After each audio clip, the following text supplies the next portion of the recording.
तो हम ट्रिग्नोमेट्री की बात कर रहे थे।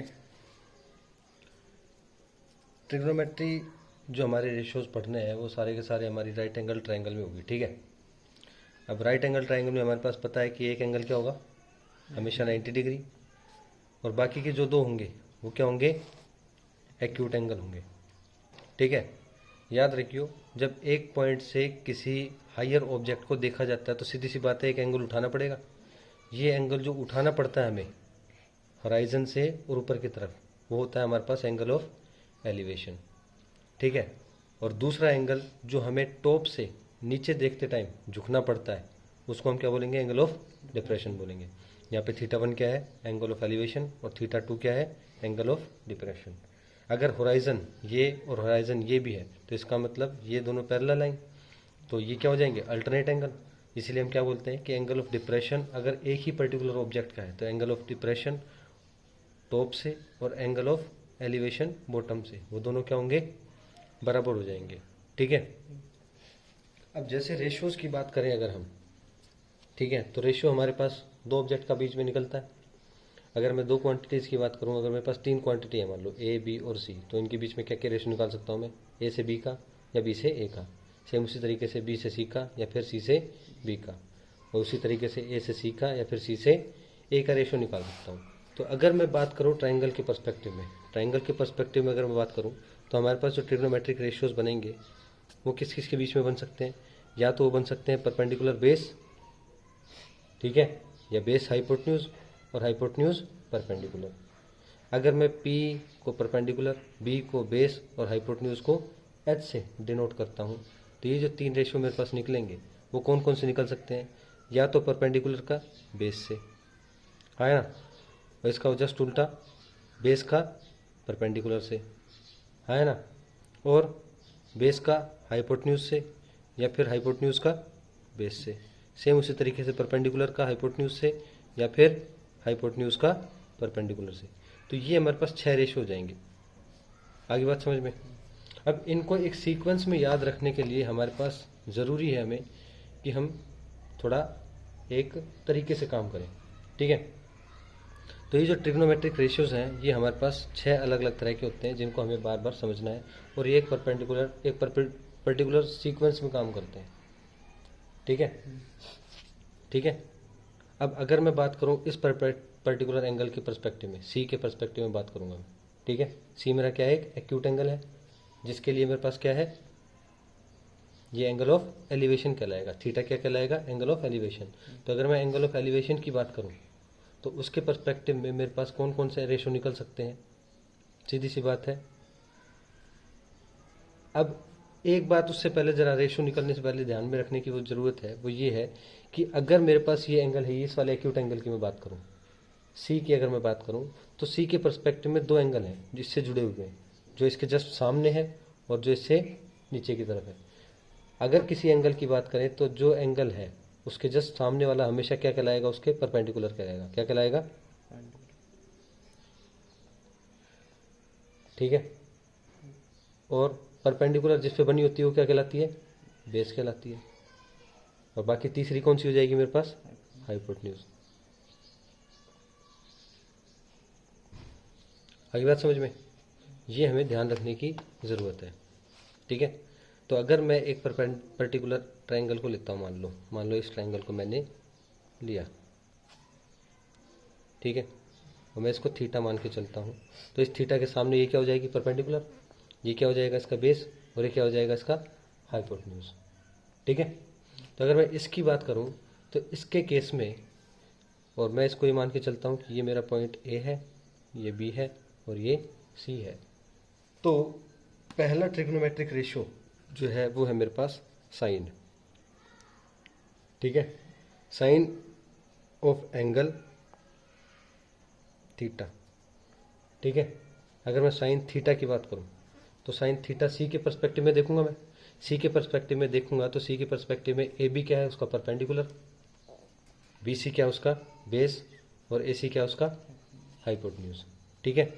तो साइन थीटा बोलता है कि वो होता है हमारे पास एंगल जो इसके जस्ट सामने होगा,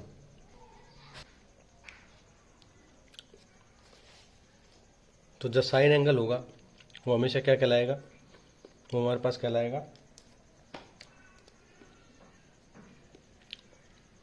परपेंडिकुलर अपॉन में हाइपोटेन्यूज। आई बात समझ में, पी अपॉन में एच। अगर मैं इस पर्टिकुलर ट्रायंगल की बात करूं और सी के पर्सपेक्टिव में देखूं, ठीक है, थीटा के पर्सपेक्टिव में देखूं, तो इसके परपेंडिकुलर कौन सी है, ए बी, और बेस क्या है इसके लिए, बी सी, और हाइपोटेन्यूज क्या है इसकी, ए सी। तो क्या हो जाएगी परपेंडिकुलर, मतलब ए बी बटे में ए सी। ये बात समझ में आ गई। सेम उसी तरीके से अगर दूसरे एंगल की बात करें तो वो हमारे पास कोसाइन, दूसरा क्या हमारे पास कोसाइन। कोसाइन की अगर मैं बात करूं तो कोसाइन क्या होता है, वो होता है बेस अपॉन में हाइपोटेन्यूज, ठीक है, बी अपॉन में एच, जो कि क्या हो जाएगा, बेस क्या है बी सी अपॉन में हाइपोटेन्यूज क्या है ए सी। सेम इसी तरीके से तीसरा हो जाएगा हमारे पास टेंजेंट, क्या हो जाएगा, टेंजेंट थीटा, वो क्या हो जाएगा, जस्ट साइन और कोसाइन का उल्टा। इसी को क्या बोलते हैं, साइन थीटा बटे में कोसाइन थीटा, इसी को बोलते हैं टेंजेंट थीटा। तो अगर साइन थीटा की बात करूं मैं तो परपेंडिकुलर हाइपोटेन्यूज था, और कोसाइन थीटा की बात करूं तो बेस अपॉन में हाइपोटेन्यूज था।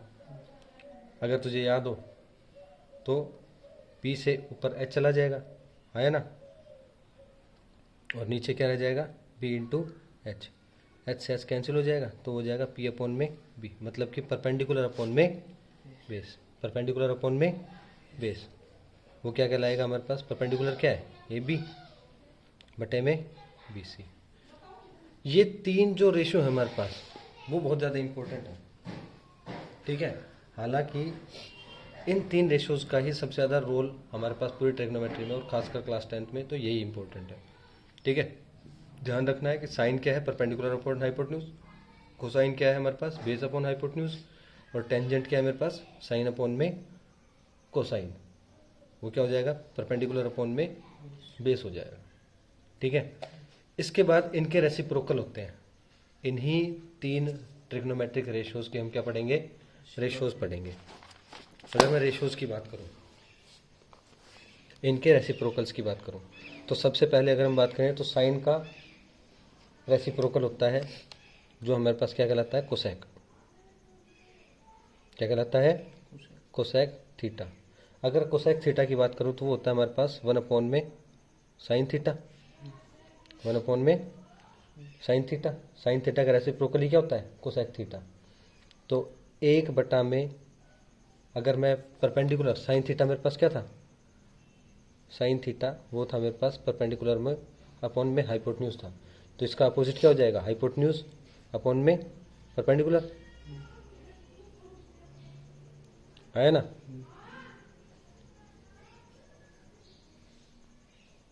ठीक है, और अगर मैं इसकी बात करूं तो सिंपल में क्या लिखता हूं, एच अपॉन में पी। अगर तुझे याद हो हमारे पास ट्रायंगल ये वाला था,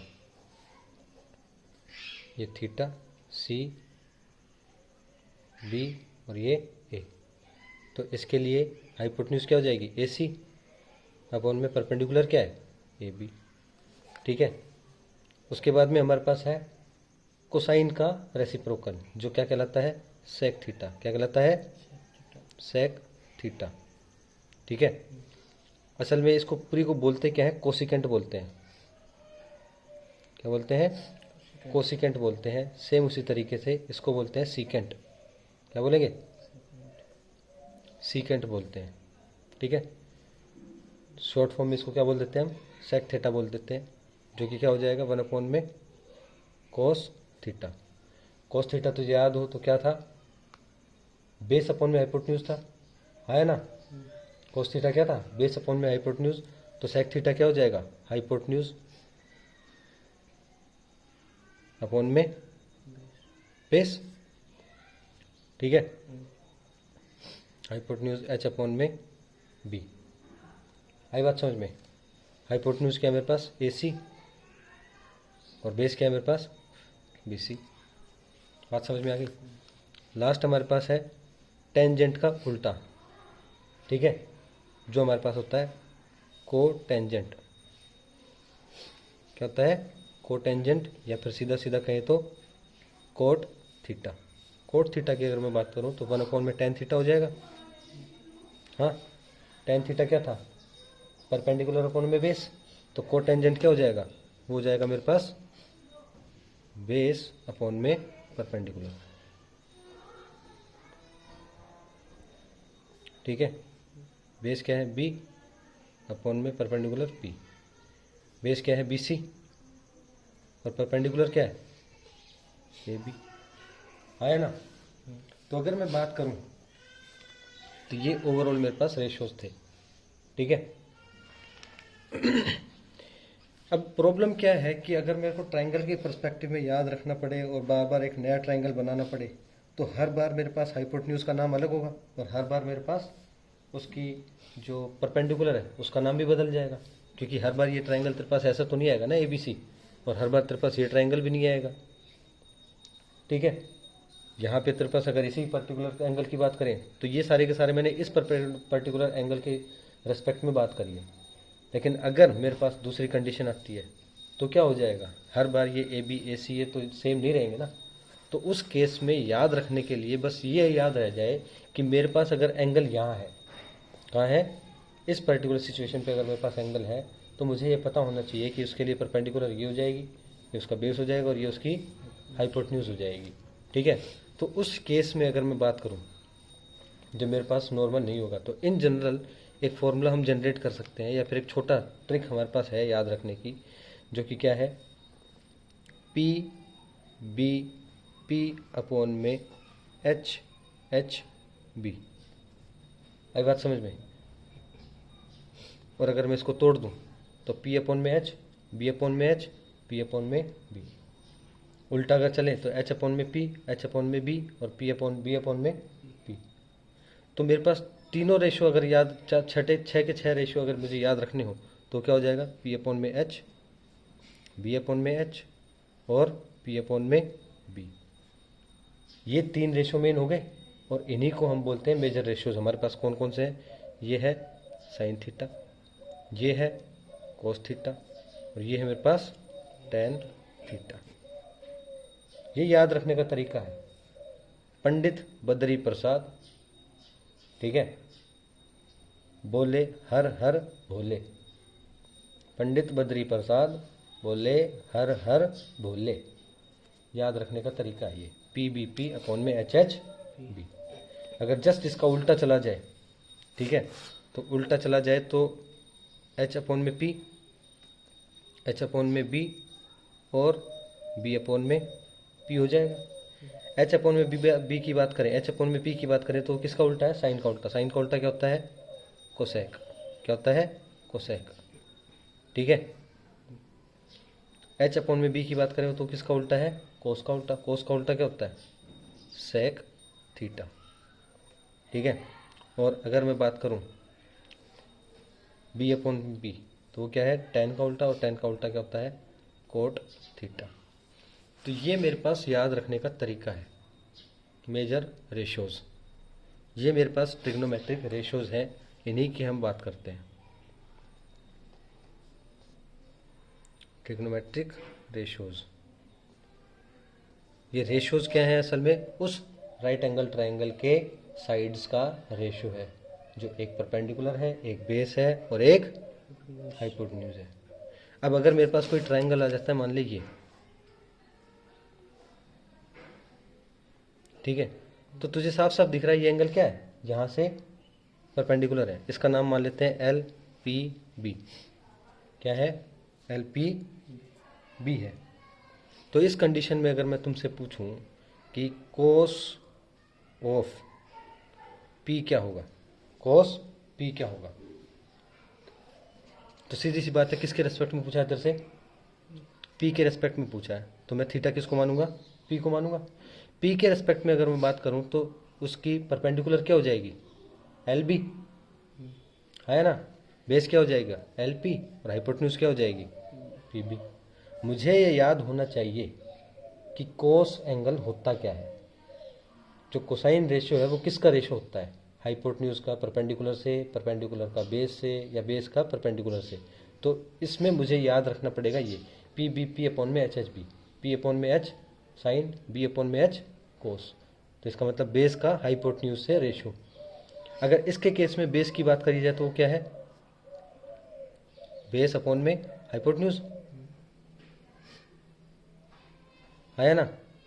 अगर बेस की बात करें तो इस केस में बेस क्या है जरा बता दे, वो क्या है एल पी, और ये क्या हो जाएगा पी। ये बात समझ में आ रही है तेरे को? हम ये बता सकते हैं आराम से, ठीक है।